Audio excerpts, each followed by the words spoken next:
Hi, welcome to another video. मैं हूं doctor विशाल। तो आज हम बात करेंगे पॉलीसिस्टिक ओवेरियन सिंड्रोम के बारे में एंड स्पेसिफिकली ऐसे कॉम्प्लिकेशंस जो कि पीसीओडी के ट्रीटमेंट के बाद प्रेगनेंसी के दौरान आ सकते हैं। तो सबसे पहले शॉर्ट में ये समझ लें कि पीसीओडी क्या होता है। तो पीसीओडी एक ऐसी बीमारी है जिसमें ओवरीज में सिस्ट बन जाती है, यानी कि गांठें बन जाती हैं जिनमें पानी भरा होता है, और ओवम यानी कि जो फीमेल एग होता है वो उसमें अटक जाता है और वो बाहर नहीं आ पाता है यूट्रस में, जिसके की वजह से फर्टिलिटी नहीं हो पाती है, ओव्यूलेशन नहीं हो पाता है। उसी के दौरान ओवम में बहुत सारी ऐसी गांठें बन जाती हैं, अलग अलग जो ओवम प्रोड्यूस होते हैं वो उसी में ट्रैप होके रह जाते हैं, उसी में अटक के रह जाते हैं एंड इवेंचुअली जो लुक हो जाती है ओवरीज की, उसमें बहुत सारी सिस्ट दिखती है जिसको कि इंग्लिश में कहते हैं पॉलीसिस्टिक। पॉली यानी कि मल्टीपल, सिस्ट यानी कि गांठ, एंड उसी से उसका नाम आता है पॉलीसिस्टिक ओवेरियन डिसीज। अब ये बीमारी क्यों होती है? ये बीमारी मेनली हार्मोनल इम्बैलेंस के कारण होती है।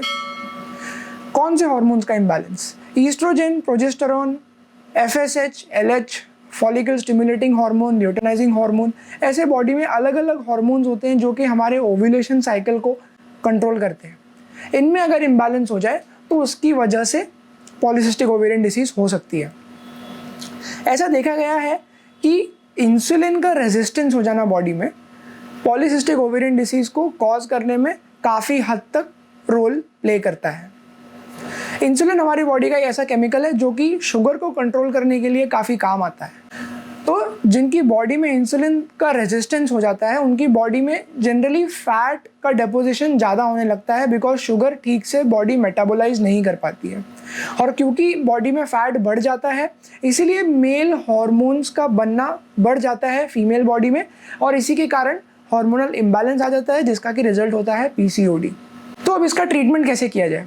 इसको ट्रीट करने के मेनली 3 तरीके होते हैं। एक है कम्प्लीटली मेडिकल तरीका, जिसमें कि आपको सिर्फ दवाइयाँ दी जाती हैं। अब कौन कौन सी दवाइयाँ दी जाती हैं? अलग अलग तरीके की दवाइयाँ आजकल अवेलेबल हैं हॉस्पिटल्स के पास, डॉक्टर्स के पास।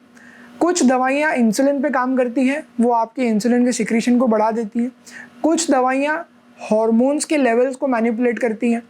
कुछ दवाइयाँ ओवम को स्टिमुलेट करने के काम आती है, यानी कि जितने ओवम बन रहे हैं उससे ज़्यादा प्रोड्यूस हों। कुछ दवाइयाँ जो हैं वो मेल हार्मोन को सप्रेस करने के लिए होती हैं। तो ऐसे अलग अलग किस्म की दवाइयाँ अवेलेबल हैं जो आपके गायनेकोलॉजिस्ट आपको बताएंगे, जिनकी की मदद से पीसीओडी का ट्रीटमेंट शुरू किया जा सकता है। अगर मेडिकल मैनेजमेंट 3 से 6 महीने आप ले चुके हैं और उसके बाद में भी आप प्रेगनेंसी अचीव नहीं कर पा रहे हैं तो समय आता है अपना ट्रीटमेंट प्लान चेंज करने का। अगेन आपके गायनेकोलॉजिस्ट में आपको मदद करेंगे। नेक्स्ट ऑप्शन आता है सर्जिकल मैनेजमेंट, उसको कहते हैं laparoscopic ovarian drilling. Laparoscopic ovarian drilling एक ऐसा प्रोसीजर है जिसमें कि ओवरीज जिनके अंदर जैसे मैंने बताया गांठ बन गई है, उन गांठों को बर्स्ट कर दिया जाता है, यानी कि फोड़ दिया जाता है इंस्ट्रूमेंट द्वारा। इसके ऊपर मैंने और डिटेल्ड वीडियोस बनाए हैं, आप चैनल पर देख सकते हैं कि ऑपरेशन कैसे किया जाता है, क्यों किया जाता है, क्या उसके प्रोसीजर है, क्या फ़ायदे हैं, क्या नुकसान है, सब डिटेल में आपको मिल जाएगा दूसरे वीडियोस में, मैं नीचे लिंक कर देता हूँ। तो लैप्रोस्कोपिक ओवेरियन ड्रिलिंग हो जाने के बाद आप फिर से प्रेगनेंसी के लिए ट्राई कर सकते हैं।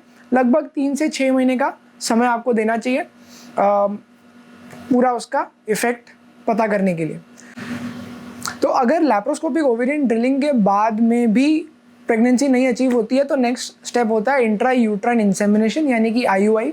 इसमें स्पर्म्स को, मेल पार्टनर के स्पर्म्स को क्लीन किया जाता है, कॉन्सेंट्रेट किया जाता है और डायरेक्टली ओवम के पास पहुंचा दिया जाता है फैलोपियन ट्यूब्स के द्वारा, जिससे कि प्रेगनेंसी होने के चांसेस और भी बढ़ जाए। अगर इससे भी प्रेगनेंसी ना हो तो फिर आपको आईवीएफ की, यानी कि इन विट्रो फर्टिलाइजेशन की ज़रूरत पड़ती है। तो अब आते हैं कॉम्प्लिकेशंस पे, कि अगर इतना सब ट्रीटमेंट करने के बाद आपने प्रेगनेंसी अचीव करी है तो कौन कौन से कॉम्प्लिकेशंस का आपको ध्यान रखना चाहिए, कौन कौन सी चीज़ पे आपको नज़र रखनी चाहिए और क्यों आपको अपने डॉक्टर से टच में रहना चाहिए। तो सबसे पहली कॉम्प्लिकेशन है हैबिचुअल अबॉर्शन, यानी कि जिन लोगों को पीसीओडी होती है और इतने ट्रीटमेंट के बाद प्रेगनेंसी अचीव होती है उनमें अबॉर्शन होने के चांसेस काफ़ी ज़्यादा होते हैं। ये स्पॉन्टेनियस अबॉर्शन भी हो सकता है, यानी कि अपने आप हो जाने वाला अबॉर्शन जिसका कि कोई क्लियर कारण नहीं होता है। इसीलिए आपके लिए बहुत ज़रूरी हो जाता है अपने डॉक्टर से टच में रहना और रेगुलर चेकअप कराते रहना, जिससे कि आपको अगर हैबिचुअल अबॉर्शन होने वाला हो तो पहले से पता चल जाए। नेक्स्ट जो कॉम्प्लिकेशन है उसको कहते हैं टॉक्सीमिया ऑफ प्रेगनेंसी। इसका सिंपल शब्दों में मतलब है कि आपका ब्लड प्रेशर बढ़ जाना। ब्लड प्रेशर बढ़ने के अपने और भी कई साइड इफ़ेक्ट हो सकते हैं, और स्पेशली जिनको पीसीओडी होता है, जिनका वज़न ज़्यादा होता है, जिनमें इंसुलिन रेजिस्टेंस पाया जाता है, उनको ब्लड प्रेशर की तकलीफ़ होना काफ़ी कॉमन है। प्लस अगर आप उसमें प्रेगनेंसी जोड़ दें तो उसके आउटकम काफ़ी डेंजरस हो सकते हैं, आपके शरीर के लिए भी और प्रेगनेंसी के लिए भी। तीसरा कॉम्प्लिकेशन है डायबिटीज़ का होना। जिनको इंसुलिन रेजिस्टेंस होता है उनको डायबिटीज़ के सिम्टम्स काफ़ी ज़्यादा हद तक दिखते हैं। जब उनको प्रेगनेंसी हो जाती है तो उनके बॉडी में और भी बहुत सारे चेंजेस होते हैं, जैसे कि उनकी हार्ट कैपेसिटी के ऊपर ज़्यादा लोड आता है, जो बच्चा बन रहा होता है बॉडी के अंदर उसका साइज़ बढ़ जाता है। तो ये सारे साइड इफ़ेक्ट्स हैं डायबिटीज़ के होने के, और जिनको पीसीओडी होता है जनरली उनके प्रेगनेंसी में ये सारे कॉम्प्लिकेशंस भी पाए जाते हैं। तो again it is very important for you to know all this. आपको इनके बारे में पता होना चाहिए, आपको इन पे नज़र रखनी चाहिए और तुरंत ही अपने डॉक्टर को कॉन्टैक्ट करना चाहिए।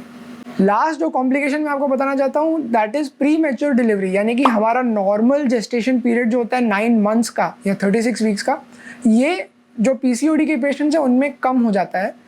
तो इसलिए उनको जल्दी डिलीवरी करवाने की ज़रूरत पड़ सकती है, और इसी वजह से उनका रेगुलरली हॉस्पिटल के साथ टच में रहना, सही समय पे हॉस्पिटल पहुंच जाना काफ़ी ज़रूरी हो जाता है। बहुत सारे पेशेंट्स को ऑपरेशन के बाद भी हार्मोनल थेरेपी की ज़रूरत पड़ सकती है प्रेगनेंसी अचीव करने के लिए और प्रेगनेंसी मेंटेन करने के लिए। इसीलिए अगेन आपको अपना ट्रीटमेंट अपने मन से बंद नहीं करना चाहिए, आपको अच्छी तरीके से समझना चाहिए अपने गायनेकोलॉजिस्ट से पूछ के कि कब कौन सी दवा लेनी है, कितने दिनों तक लेनी है, और उसको बाकायदा वैसे लेना चाहिए जिससे कि आपको एक सक्सेसफुल प्रेगनेंसी हो पाए। तो ये था एक शॉर्ट वीडियो आपको बताने के लिए कि पीसीओडी के पेशेंट्स में प्रेगनेंसी के दौरान कौन कौन से कॉम्प्लिकेशंस हो सकते हैं और कौन कौन सी चीज़ों पे उनको नज़र रखनी चाहिए। आई होप इससे आपकी कोई मदद हुई हो। अगर आप किसी और की इससे मदद कर सकते हैं तो उनके साथ ये वीडियो शेयर कीजिए। कोई डाउट है, कोई क्वेश्चन है तो बेशक आप उसको कमेंट्स में पूछ लीजिए। चैनल को सब्सक्राइब कीजिए and I will see you in the next video.